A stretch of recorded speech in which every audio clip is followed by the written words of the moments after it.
would you like to Why don't you sit here? We'll sit here. Well, so let's get started. I wanted to ask, there's been a lot of like mano a mano catfight kind of thing in a lot of the blogs and the press and stuff like that, and we wanted to, the first question I kind of was interested in asking is what you think each has contributed to the computer and technology industry, starting with you, Steve, for Bill, and vice versa. Well, you know, Bill built the first software company in the industry, and I think he built the first software company before anybody really in our industry knew what a software company was, except for these guys. And that was huge. That was really huge. And the business model that they ended up pursuing turned out to be the one that worked really well, you know, for the industry. Mm-hmm. So I think, but the biggest thing was Bill was really focused on software before almost anybody else had a clue that it was really the software. That's what I see. I mean, a lot of other things you could say, but that's the high order bit. And I think building a company is really hard, and it requires your greatest persuasive abilities to hire the best people you can and keep them at your company and keep them working, you know, doing the best work of their lives, hopefully. And Bill's been able to stay with it for all these years. So, Bill, how about the contribution of Steve and Apple? Well, first I want to clarify, I'm not fake Steve Jobs. You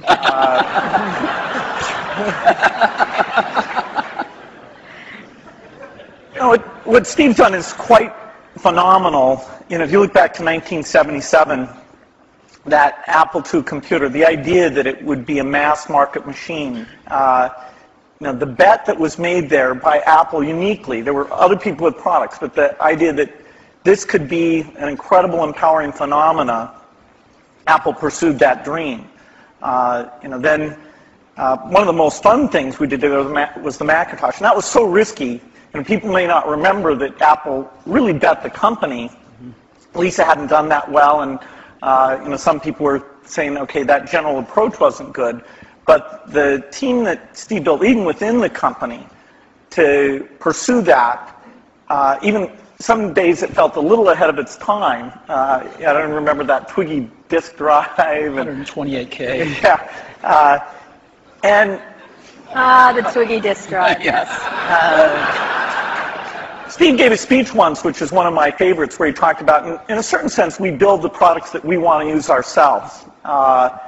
And you know, so he's really pursued that with incredible taste and elegance that has had a huge impact on the industry, and his ability to always come around and figure out where that next bet should be has been phenomenal. You know, Apple literally was failing when Steve went back and reinfused the innovation and risk-taking that have been phenomenal. So the industry's benefited immensely from his work. We've both been lucky to be part of it, but you know, I'd say he's contributed as much as anyone.